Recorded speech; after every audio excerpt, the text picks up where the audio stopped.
வணக்கம். இப்பொழுது நாம் லைஃப் டிவைன்ல புக் 2 சாப்டர் 16 அதன் தலைப்பு the integral knowledge and the aim of life 4 theories of existence பார்த்து கொண்டிருக்கின்றோம். லாஸ்ட் செஷனில் பேராகிராஃப் 23 பார்த்தோம். சற்று நாம் பேராகிராஃப் 23ல என்ன பார்த்தோம் என்பதை சற்று நினைவு கூறலாம்.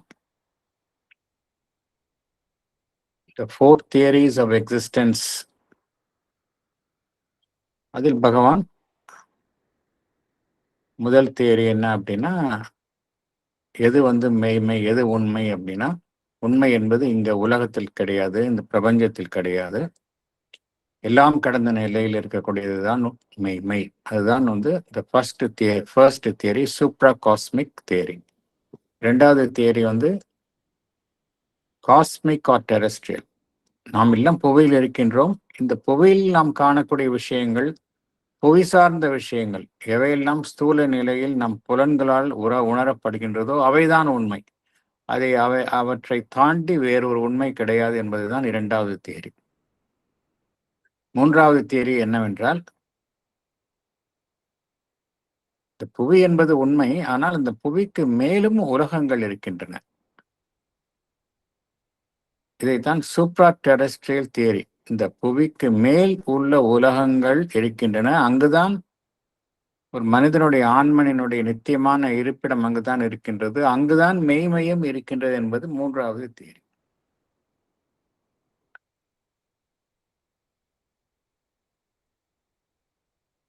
இந்த மூன்றாவது தியரியில என்ன கோருகின்றார்கள் என்றால், இந்த மனித வாழ்வு, புவியில் மனிதனுடைய வாழ்வு, புவியில் மனிதனுடைய வாழ்வு என்பது அதற்கு ஒரு முக்கியத்துவம் அவ்வளவாக இல்லை. புவியில இருக்கக்கூடிய மனிதனுடைய வாழ்வு ஒரு நிலைதான், ஒரு ஸ்டேஜ் தான். அது மனிதன் புவியில் இருக்கின்ற வரைக்கும் அவனுடைய முழுமைத்தன்மை, பூரணத்தன்மையை எட்ட முடியாது என்று இங்கு கூறப்படுகின்றது. எங்கு அவன் தன்னுடைய பூரணத்தன்மையை எட்ட முடியும் அப்படின்னா, மனிதனுடைய ஆன்மன் அதனுடைய ஆதி நிலையில எல்லா விதமான மகோன்னதங்களுடன் இருக்கின்றது. அது புவியில் தன்னை ஈடுபடுத்திக் கொள்ளும் பொழுது அவை அனைத்தையும் இழந்த நிலையில் இருக்கின்றது. மீண்டும் அந்த மேல் உலகங்கள் அதை சென்று அடையும் பொழுதுதான் அது இழந்த தன்னுடைய அந்த மகோன்னதத்தை திரும்ப பெறுகின்றது. ஆகையினால் மனிதனுக்கு எங்க பூரணத்துவம் கிட்டுகின்றது என்றால்,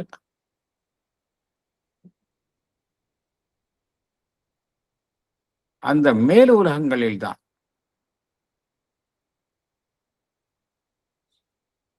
இந்த புவி என்பது அந்த ஆன்மனினுடைய பயணத்தில் பார்த்தோம் அப்படின்னா ஒரு நிலைதான். அதை தாண்டிய பல்வேறு நிலைகள் இருக்கின்றன என்பதைத்தான் குறிப்பிடுகின்றது. புவி வாழ்வு என்பது ஒரு மனிதனுக்கு எவ்வாறு இங்கு காணப்படுகின்றது என்றால், ஒரு இடைப்பட்ட இடைநிலை காட்சி, அவ்வளவுதான். இன்டர்லியூட். இங்க ஃபைனலா எதுவுமே நடக்கல, ஒரு எபிசோடு, அவ்வளவுதான். இங்க ஒரு இன்டர்லியூட். ஃபைனல் எங்க அந்த கன்சம்மேஷன், பூரணத்துவம் எங்கு நடைபெறுகின்றது என்றால், புவிக்கு மேல் உள்ள உலகங்களில் தான் மனிதனுடைய ஆன்மா முழுமைத்தன்மை, பூரணத்தன்மையை எட்டுகின்றது என்று இங்கு கூறப்படுகின்றது. இந்த கண்ணோட்டத்தில் பார்த்தோம் அப்படின்னா, நாம் எவ்வாறு இந்த புவியை பார்க்கின்றோம், இந்த சட உலகு சார்ந்த வாழ்வை எவ்வாறு பார்க்கின்றோம் என்பதை பொறுத்து அதனுடைய தன்மை இங்கு காணப்படுகின்றது. சட உலகை நாம் ஒரு துன்பம் நிறைந்த இடமாக பார்க்கலாம், அல்லது நம்மளுடைய வளர்ச்சிக்கு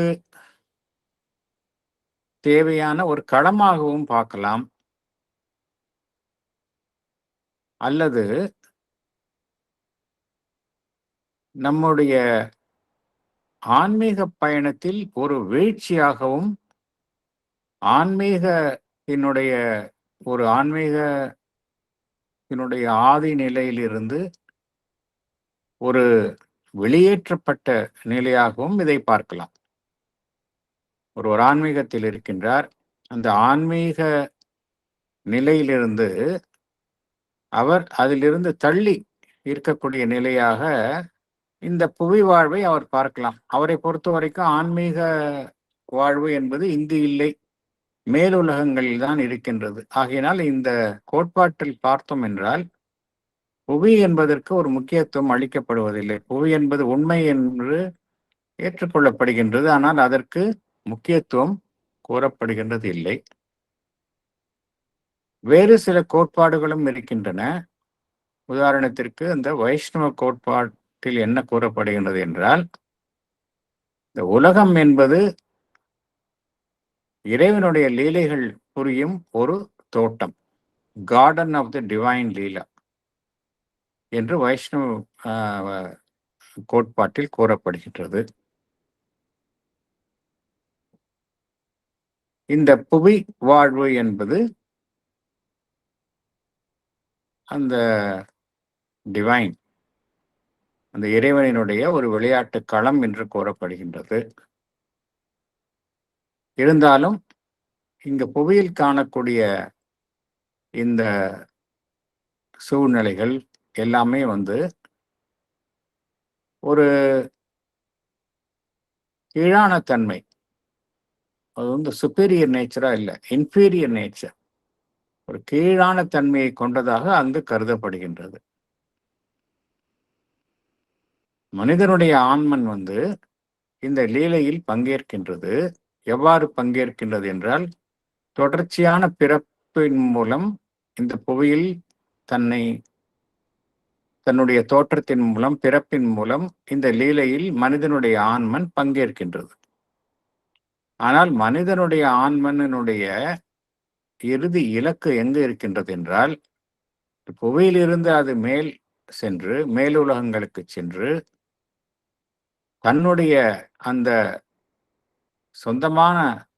தனக்கு சொந்தமான தன்னுடைய ஆதி நிலையை எட்டும் பொழுதுதான் அந்த ஆன்மனுக்கு பார்த்தோம் அப்படின்னா, அது இறை அம்சத்துடன் நெருக்கத்தையும் அதனுடனான தொடர்பையும் பெறுகின்றது.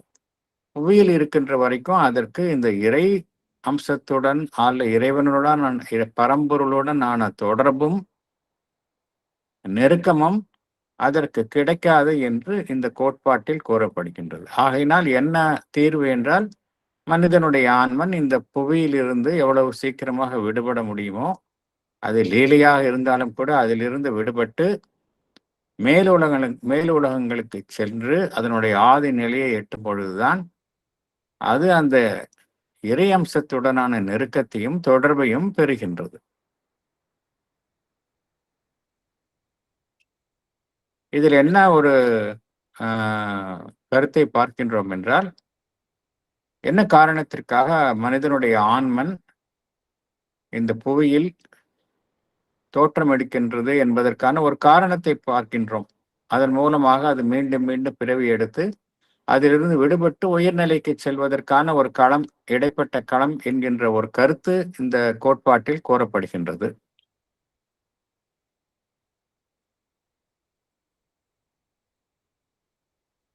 நிறைய கோட்பாடுகள் இந்த புவிக்கு மேலுள்ள உலகங்களில்தான் மனிதனுடைய ஆன்மனுக்கு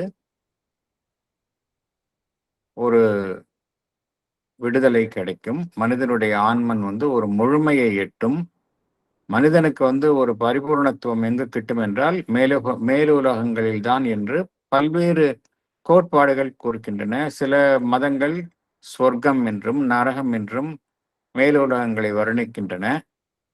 எல்லா கோட்பாடுகளிலும் பார்த்தோம் அப்படின்னா 3 அடிப்படை தன்மைகளை காண்கின்றோம். 3 அடிப்படை தன்மைகள். முதல் அடிப்படை தன்மை என்னவென்றால், மனிதனுடைய ஆன்மனினுடைய ஒரு அழியாத்தன்மை, individual immortality of the human spirit. இந்த இதில் இந்த மூன்றாவது கோட்பாடு சம்பந்தப்பட்ட அனைத்துமே இந்த கருத்தை நம்புகின்றன. Individual immortality of the human spirit, இதை நம்புகின்றன. மனிதனுடைய ஆன்மனுக்கு சாஸ்வதமானது, அழிவில்லை என்கின்ற கருத்தை நம்புகின்றன. இது முதல் அடிப்படை கருத்து. இரண்டாவது பார்த்தோம் அப்படின்னா, இதன் விளைவாக இதை ஒட்டிய இன்னொரு கருத்து என்னவென்றால், மனிதனுடைய ஆன்மன், இந்த புவியில் மனிதனுடைய ஆன்மன் என்பது அதனுடைய இருப்பு, புவியில் மனிதனுடைய ஆன்மனின் இருப்பு என்பது ஒரு தற்காலிக நிலை. It is a temporary passage. கடந்து செல்லும் வழியில் ஒரு தற்காலிகமான ஒரு இடம்தான் புவி என்று என்பது இரண்டாவது ஒரு கருத்து. மனிதனுடைய ஆன்மன் எப்பொழுதுமே சாஸ்வதமான நிலையில் எங்கு இருக்கின்றது என்றால், மேலுலகங்களில் தான் அதனுடைய சாஸ்வத தன்மை இருக்கின்றது. புவியில் அது இருந்தாலும் இந்த சாஸ்வத தன்மையிலிருந்து விடுபட்டு இருப்பதுதான் புவியில் அதனுடைய இருப்பு. It is a departure from its highest eternal nature. So புவி வாழ்வு என்பது அதனுடைய சாஸ்வத தன்மையிலிருந்து விடுபட்டு இருக்கக்கூடிய ஒரு நிலை என்று கருதப்படுகின்றது. அப்படி என்றால் அதனுடைய ப்ராப்பர் பிளேஸ் எது என்றால் மேலுலகங்கள் அல்லது சொர்க்கம். இந்த புவிக்கு அப்பால் உள்ள அந்த மேலுலகங்கள் அல்லது சொர்க்கம், அதுதான் ஆன்மனினுடைய ஒரு ப்ராப்பர் பிளேஸ் என்று கருதப்படுகின்றது. இது இரண்டாவது அடிப்படை கருத்து. மூன்றாவது பார்த்தோம் அப்படின்னா, புவியில் மனிதன் வாழும் வரையில் இரண்டு விஷயங்களில் அவன் கவனம் செலுத்த வேண்டும். ஒன்று அவனுடைய தார்மீக நெறிகள், எத்திக்கல் ஆஸ்பெக்ட்ஸ். இரண்டாவது அவனுடைய ஆன்மீக வாழ்வு. ஒன்று எத்திக்கல், மற்றொன்று ஸ்பிரிச்சுவல். இந்த இரண்டு விஷயங்களின் மூலமாகத்தான் மனிதன் இந்த புவி வாழ்விலிருந்து உயர் உலகை எட்ட முடியும் என்று மூன்றாவதாக ஒரு அடிப்படை கருத்தை இங்கு பார்க்கின்றோம். எதற்கு அழுத்தம் தரப்படுகின்றது என்றால், தார்மீக மற்றும் ஆன்மீக நெறிமுறைகளை ஒரு மனிதன் பின்பற்றும் பொழுதுதான் அவன் இந்த புவியில் இருந்து உயர் உலகங்களை புவியிலிருந்து விடுபட்டு இந்த உயர் உலகங்களை எட்ட முடியும், அந்த சொர்க்கத்தை அவன் அடைய முடியும். ஆகையினால் மனிதன் என்ன செய்ய வேண்டும்? அவனுடைய சரியான ஒரு நோக்கம், வேலை இந்த புவியில் எதுவாக இருக்க வேண்டும் என்றால், தார்மீக நெறியை சார்ந்த ஆன்மீகத்தை தழுவிய ஒரு வாழ்க்கையை வாழ்வது. இதன் மூலமாகத்தான் அவன் அந்த உயர் உலகம், சொர்க்கம் என்று கூறுகின்றோமே, அந்த உயர் உலகத்தை எட்ட முடியும். ஆகையினால் இந்த மூன்று அடிப்படை கருத்துக்களை இந்த மூன்றாவது கோட்பாட்டில் பார்க்கின்றோம். தனிமனித ஆன்மனினுடைய அழியா தன்மை, புவி வாழ்வு என்பது ஒரு தற்காலிகமான ஒரு நிலை, டெம்பரரி பேசேஜ். மூன்றாவது எத்திக்கல் அண்ட் ஸ்பிரிச்சுவல் பீயிங், அதை தழுவிய வாழ்வின் மூலம் அந்த உயர் உலகை எட்டுதல். இந்த மூன்று அடிப்படை கருத்துக்களைத்தான் பார்க்கின்றோம்.